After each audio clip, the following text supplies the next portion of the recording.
आज मैं आप लोगों को दो कहानी सुनाऊंगा। दो कहानी, दो कंपनी की, दो ऑर्गेनाइजेशन की। दोनों ऑर्गेनाइजेशन में आपको कमेंट करके बताना होगा जो कौन सा ऑर्गेनाइजेशन बेटर वे में जा रही है, कौन सा ऑर्गेनाइजेशन आपके हिसाब से खराब वे है, तरीका गलत है या आगे बढ़ेगी घटेगी, वो चीज़ को आपको जवाब देना है और आपको इसमें रिप्लाई करके बताना होगा। और हम लोग भी देखेंगे कि आखिर कैसे होती। कहानी दो है। पहली कहानी सुनाता हूँ। एक कहानी है एक कंपनी की। उस कंपनी में एक ऑनर है।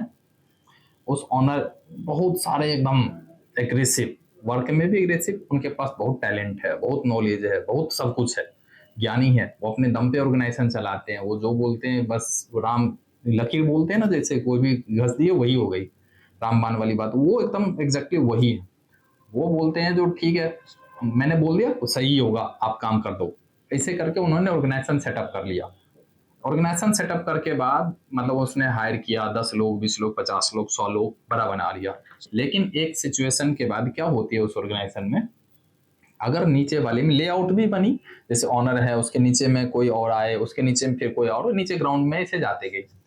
तो नीचे वाले को जब सबसे ग्राउंड वाले स्टाफ को जब उनको किसी भी चीज की परमिशन लेना होता था, जो हाँ सर ये हम ओके कर दे या नहीं करे, तब उनको एक बार ये लगने लगा जो ठीक है हम ऑनर तक जाएंगे। तो एक बार ऑनर तक जाने में बहुत सारे ग्राउंड स्टाफ हिचक रहे थे। हिचक इसलिए रहे थे जो बाप रे कभी सर का मूड अच्छा होगा या नहीं होगा, सर अभी हाँ बोलेंगे या ना बोलेंगे। सर का मूड अच्छा होगा तब जाके मैं ये काम को लेके जाऊंगा तो मेरा काम निकल जाएगा, कुछ इस टाइप की। क्योंकि वो डिक्टेटरशिप थे, वो जो ऑनर थे वो बहुत एग्रेसिव डिक्टेटरशिप या एकदम जो मैं बोलूंगा वही होने वाला बात है, ये वाली बात थी। ठीक है, ऐसा एक ऑर्गेनाइजेशन चल रहा था, वो भी ऑर्गेनाइजेशन चल रहा था। इसमें पॉजिटिव निगेटिव बहुत सारा चीज थी। पॉजिटिव ये थी जो नीचे वाले की हाथ में पावर बहुत नहीं थी, तो बीच में जो खाने वाले लोग आ जाते हैं, बीच में जो गैप जो करते हैं या कुछ घूस घूस लेते हैं, जो भी है वो सारी चीज उससे हट जाती है। क्योंकि ऑनर डायरेक्ट डील करता है तो मैक्सिमम चीज में तो इसमें ये चीज नहीं आती थी। लेकिन नुकसान कई सारी चीज आ रही थी, जैसे कि मतलब अगर कोई भी चीज हर छोटे बड़े काम को लेकर ऑनर के पास जाना, तो ऑनर बड़े लेवल पे बहुत सोच नहीं पा रहे थे क्योंकि हर छोटे ऑपरेशन में इन्वॉल्व रहते थे। दूसरी थी जो अगर कोई भी चीज का काम हो, जो अच्छा काम भी हो, अगर ऑनर का मूड खराब है तो आज वो काम में नो हो जाएगी, नो हो जाएगी तो वो काम ऑर्गेनाइजेशन के लिए हानिकारक होता था। ऐसे कैसे पॉजिटिव निगेटिव में एग्जाम्पल देख बताया जो ये सारी चीज होती थी। एक ऑर्गेनाइजेशन की ये कहानी थी। एक ऑर्गेनाइजेशन है जो कि बोलता, उसके ऑनर बोलते नहीं मुझे ऐसा नहीं चीज चाहिए, वन मैन आर्मी नहीं बनना मुझे, हमें एक ऐसा टीम बनाना है, ऐसे एक बिल्डिंग ऑर्गेनाइजेशन खड़ा करना है जिसमें आपको ये बोलना है जो आप अगर एक लेआउट हम तैयार कर रहे हैं, सपोज हायर ऑथोरिटी, फिर उसके नीचे, फिर उसके नीचे, एक नीचे ऐसे ग्राउंड पे जाते गए, एक पावर डिस्ट्रीब्यूशन का काम करते गए, पिरामिड बनता गया। नीचे में हर किसी में पावर दिए, हायर से थोड़ा नीचे वाले थोड़ा पावर, उससे नीचे वाले थोड़ा, उससे भी कम, थोड़ा उससे नीचे ऐसे गए। हर जगह पे एक ऑर्गेनाइजेशन हर जगह पे अपना पावर डिस्ट्रीब्यूशन किया। जो नीचे ग्राउंड वाले स्टाफ, सबसे नीचे जो ग्राउंड में थे, उनके पास भी पावर थी लेकिन लोअर लोअर काम करने के लिए, छोटा मोटा काम करने के लिए पावर थी। फिर उनकी ऊपर की छोटी प्रॉब्लम होती थी तो तुरंत उनके जो सीनियर थे वो तुरंत ऑर्गेनाइजेशन को सेटअप कर देते, नहीं ठीक है, यस या नो क्या करना है, इट्स ओके। क्यों? क्योंकि इनके पास पावर थी, ऑथोरिटी थी, इनके पास हर चीज की बोलने और करने की राइट थी। तो ये लोग अपने लेवल पे भी डिसीजन ले पा रहे थे और ऑर्गेनाइजेशन की ग्रोथ में स्पीड से ग्रो अप हो रही थी। बहुत कम टाइम पीरियड में बहुत सारी स्पीड में बढ़ रहे थे। क्यों? क्योंकि पावर डिस्ट्रीब्यूशन सब में थी। तो पावर डिस्ट्रीब्यूशन जब हम सारे चीज में देते हैं तो एक हमारी एक टीम बिल्डअप होती है। इस दूसरे वाली कंपनी बता रहा हूँ, टीम बिल्ड हुई। टीम बिल्ड होने के बाद एक स्ट्रॉन्ग चीज बनी जो कि हर किसी को लग रहा था जब मैं जो बोलूंगा या मैं जो करूंगा मैं अपनी रिस्पॉन्सिबिलिटी के साथ करूंगा। अगर मैं गलत कर रहा हूं तो उसका भी रिस्पॉन्सिबल पर्सन मैं हूं, गलत कर रहा हूं या अच्छा कर रहा हूं तो मैं क्रेडिट भी मुझे मिलेगी। इसमें पावर डिस्ट्रीब्यूशन में यह बेनिफिट मिल रही थी। और जो भी अलग अलग हर ग्रोथ फैक्टर भी थी, जैसे जैसे पावर बढ़ रही थी, काम अच्छा कर रहे थे, उसमें ऑर्गेनाइजेशन में उनकी रेजिनेशनल ग्रोथ, प्रमोशनल, फाइनेंशियल हर तरीका से ग्रोथ भी मिल रही थी, ये बेनिफिट हो रहा था। तो ऐसे में क्या हुआ, जो मतलब अलग अलग दो सिचुएशन की थी, तो मैं भी ऐसे सिचुएशन में, ये दो कंपनी ऐसे हमारे सामने में मतलब बहुत पहले से थी, जो ऐसा कौन सा बेटर है हम लोग ने कई बार इस पे डिस्कस भी किया। हम स्पेशली मैं तो कई बार सोचता भी था जो आखिर ऐसा कौन सा ऑनर बेटर है। मुझे नहीं बनना वैसा, लेकिन मुझे ये सोचना था, क्योंकि मैं कई बिजनेस को, या मैं डायरेक्टली बहुत क्लोज रहता हूँ कई सारे ऑर्गेनाइजेशन में, जो कि हमारी काम चलती है और हम लोग उसमें जाते हैं, एग्रीमेंट बनती है, तो हम लोग उसको एनालिसिस करते रहते हैं, आखिर उनकी कैसा सिस्टम है, या उनकी वर्क कल्चर कैसा है, या उनकी एक सेटअप कैसी है, ये कॉर्पोरेट कैसी सिस्टम है, ये सारी चीज को तो हम लोग को एक बार अनुमान भी, चूंकि इतना एक्सपीरियंस होने के बाद वो अनुमान भी आ जाती है, अच्छा इनकी सिस्टम ये है तो इस तरीका से ये होगा। क्योंकि जब आप 50 100 200 कंपनी को देख लेंगे जिसका आप पूरा डिटेल में कैसे क्या चल रही है, तो आपको एनालिसिस होने लगती है, अच्छा ये कैटेगरी ए वाली कंपनी है या कैटेगरी बी वाली है, किस टाइप की कंपनी, उस हिसाब से आपको डील करना रहता है।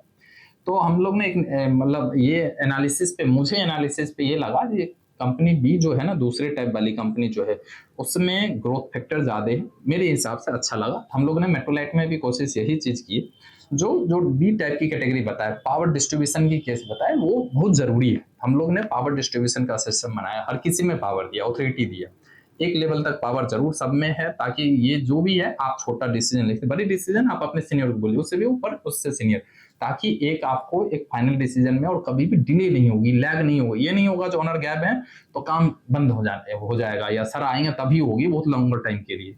तो इससे ऑर्गेनाइजेशन ने फिर तो वो सिंपल सा एक मतलब एक हो गई, जो वो आएंगे तभी काम होगी, फिर रुकी रहेगी, तो फिर ग्रोथ उसमें स्लो हो जाती है।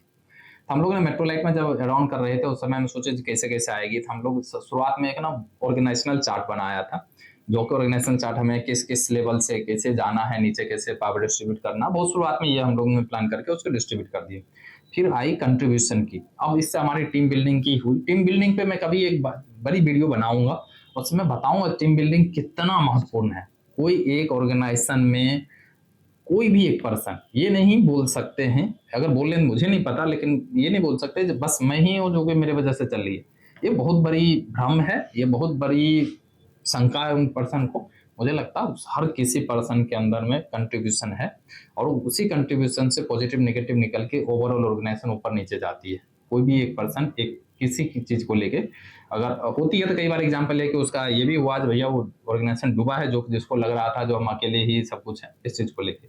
तो टीम बिल्डिंग एक बहुत बड़ी चीज है। टीम बिल्डिंग के बाद हमें, जब हम लोग ने एक डिस्ट्रीब्यूशन किया, सब कुछ किया, तो टीम बिल्ड की प्लान कर रहे थे, तो उसमें हम लोग सोच भी रहे थे जो आखिर हमें टीम बिल्ड बनाना कहाँ से है, टॉप से बनाना है कि नीचे से बनाना है। हम लोग ने नीचे से ही स्टार्ट किया। नीचे में हम लोग डायरेक्टली कनेक्टेड हुए। हमारे, आपको भरोसा नहीं होगा, एक हाउसकीपिंग पर्सन जो क्लीनिंग का काम करते थे, वो भी बहुत ऊपर हायर अथॉरिटी में आए। मैं आज भी, आज के डेट में मैंने एक, हम आप भरोसा नहीं करेंगे, बोलेंगे जी सर आप ऐसे को जॉब लगाते हैं, आप मास्टर डिग्री कर रखे हैं, जरूरी थी उनको। मैंने किसी ऑर्गेनाइजेशन में बोला लग जाओ, उन्होंने लग गया काम करने के लिए, क्लीनिंग का काम स्टार्ट कर लिए, क्योंकि जरूरत ऐसे होती है। मैं आज सुबह सुबह ही उनको फोन किया हूँ, अभी हमारे साथ जुड़े हुए। फिर उनको अच्छा काम कर रहे थे, 3 से 4 मंथ में हमें फीडबैक आई, यार ये बहुत अच्छे काम कर, तू समझदार है, पढ़ा लिखा है। फिर मैंने उनको बोले कि प्रमोट करके सुपरवाइजर, टीम लीडर बनाया। टीम लीडर के बाद हमने उनको सुपरवाइजर बनाया। और आज सुबह मैंने उनसे बात की, मैं बोला अच्छा आपके पास बाइक है, कहाँ रहते हैं, कहाँ गाँव है, सब कुछ जानकारी दिया। मैं बोला अच्छा आप मुझे और टाइम दीजिए, मुझे फीडबैक भी बहुत अच्छा आ रहा है उनसे। तो मैं बोला आपको जरूर हम कहीं कहीं ऊपर लेवल पे और चांस देंगे। लेकिन तो मैटर ये थी, टीम लीड का उनको भी मेट्रोलाइट के प्रति इतना संवेदनशील और इतना काम करने के लिए वो लगाव है उस पर्सन को, नहीं सर हमें यहाँ से अच्छा करना है, सर हमें यहाँ से अच्छा करना है, ये पार्ट कमजोर हो रही है तो इसको मजबूती से हमें खड़ा करना चाहिए, या सर एक बार यहाँ पे आप विजिट करेंगे तो और अच्छा हो सकता है। बहुत मतलब वो जहां भी है मेट्रोलाइट के बहुत ये है। तो टीम बिल्डिंग वो है, जरूरी नहीं है जो आप टीम बिल्ड एक ऑफिस के कल्चर में, मतलब एक बड़े बड़े ऑफिस बना दीजिए, एसी सोफा लगा लीजिए और फिर बोलिए मैं टीम बिल्ड आज बना रहा हूँ या ऐसा कर रहा हूँ, तो ये कहीं से भी मैटर नहीं करता। टीम बिल्डिंग एक आपकी ग्राउंड लेवल से लेके ऊपर तक में, हायर अथॉरिटी तक में, हर जगह पे जरूरी है। वहां से जो ग्राउंड की जो बन के उभर के जिसके अंदर में वो ये जज्बा है वो काम करने के लिए है, अगर वो आपके साथ खड़े हैं, वो आपके साथ एकदम अपने आप को मेट्रोलाइट समझ रहे हैं और अपने आप को एकदम जोड़ के चल रहे हैं, तो उससे बड़ी टीम बिल्डिंग या टीम को एक ऑर्गेनाइज वे में चलाने के लिए उससे बड़ी एग्जाम्पल है ही नहीं। तो हम लोग ने प्लान इसलिए किया था, टीम को एक हमें बिल्ड करने के लिए एक ग्राउंड से ऑलवेज हमें बूस्टअप करना है, नीचे से प्रमोट करना है, ऊपर लेके जाना है। और ऊपर वाले में हमें ये चीज जरूर रहेगा, अगर हमें जहां जरूरत पड़ेगा, हेलीकॉप्टर लैंडिंग वाली केस की मैं बताता हूँ, जहां मुझे सिचुएशन लगेगी जहां यहाँ पे अगर जरूरत आ रही है तो वहां पे हम पुट ऑन करेंगे जरूर पर्सन को, जहां पे कमजोर ना हो जाए। लेकिन पावर डिस्ट्रीब्यूशन की बात हो या हमारी टीम बिल्डिंग का हो, या हमें एक दूसरे को कनेक्ट होकर एक एनवायरमेंटल एक बेटर इन्वायरमेंट और वर्क कल्चर को लेके हम लोग ने शुरुआत से इसे डेडिकेटेड होके सबके साथ बराबर होके काम करने के लिए कर रहे हैं, और हम आगे भी प्लान कर रहे हैं जो टीम बिल्ड में और बेटर से बेटर वे कैसे हो सकता है, टेक्नोलॉजी हो, मैन पावर रिसोर्सेज हो, या हमारे वर्क कल्चर का एनवायरनमेंट हो, या और भी क्या तरीका हो सकता है जिससे हम एक बेटर टीम क्रिएट कर सके, एक हम अच्छे मेट्रो लाइफ की फैमिली तैयार कर पाए। उसमें हम लोग बहुत डेडिकेटेड, बहुत अच्छे तरीका से काम करने के लिए हमेशा डेडिकेटेड रहते हैं। और इवन दो हम तो मैनेजमेंट में तभी जोड़ते हैं जब उनसे हम एक एग्रीमेंट और उनसे हम बात भी करते हैं। अगर आप शॉर्ट टाइम के लिए मैनेजमेंट में कभी मत जुड़िए, अगर जुड़ना है तो आप लॉन्गर जुड़िए, क्योंकि आपको लॉन्गर में बेनिफिट मिलेगी। जैसे आप कभी भी कई बार इन्वेस्ट करते होंगे तो उसमें भी बोलता है लॉन्गर टाइम के लिए आप इन्वेस्ट करो, ज्यादा रिटर्न मिलेगी। तो मेट्रोलाइट भी एक वही चीज मैं बोलूंगा, अभी एक स्टार्टअप आप एसआईपी समझिए, इन्वेस्टमेंट समझिए, आप अभी जुड़िए तो आपकी लॉन्गर टाइम में निश्चित रूप से आपको बहुत बड़ी इन्वेस्टमेंट आपको रिटर्न मिलेगी। ये चीज की रिटर्न की बात मैं एक दो और वीडियो बनाऊंगा, इनको कितना रिटर्न मिला है इस पे एक वीडियो बनाऊंगा जरूर। जो हमारे साथ इतना साल रहे कहाँ थे और कहाँ से कहाँ पहुंचे। एक बार मैंने सागर की वीडियो एक जरूर बना के दिया हूँ, उसमें कई सारी चीज बताई थी, इसे कई सारे और वीडियो में बना के दूंगा जो उनके रिटर्न में इतना साल में इतना कितना ग्रोथ फैक्टर आई है उनकी लाइफ में और क्या क्या चीज बेनिफिट्स हुए हैं। ये सारी चीज है, कई सारे इंटरनल है, मैं उस सारी चीज को भी वीडियो में बना के आपके पास जरूर दूंगा ताकि बेहतर वे में काम हो पाए। होप सो आप समझ पा रहे होंगे तो मेट्रोलाइट की क्या ऑर्गेनाइजेशनल ये ग्रोथ है। और अगर आप मेट्रोलाइट से जुड़ना चाह रहे हैं या किसी भी तरीका से आपको अच्छा लग रहा है कि कहीं से भी और सोच रहे हैं हमें जाना चाहिए, मिलना चाहिए और काम करना चाहिए, तो आप ये मत सोचिए जो कल परसों तरसों की आगे की बात। आप आइए, एक बार इंक्वायरी कीजिए, बात कीजिए, और अगर आपको सही लगे तो मेट्रोलाइट परिवार से निश्चित रूप से जुड़िए। हम 1 लाख जॉब के लिए आप अपना भी मिशन, अपना भी विजन, अपना भी सारी चीज कंट्रीब्यूशन जरूर दीजिए। अगर आप आके सहयोग करेंगे तो हम देश की 1 लाख घरों में जरूर जॉब प्रोवाइड कर पाएंगे। अब हम लोग तैयार हैं, हम लोग कर रहे हैं, और अब की बार आपकी बारी है और कितना कंट्रीब्यूट करते हैं, लेट्स सी, देखते हैं। Thank you so much.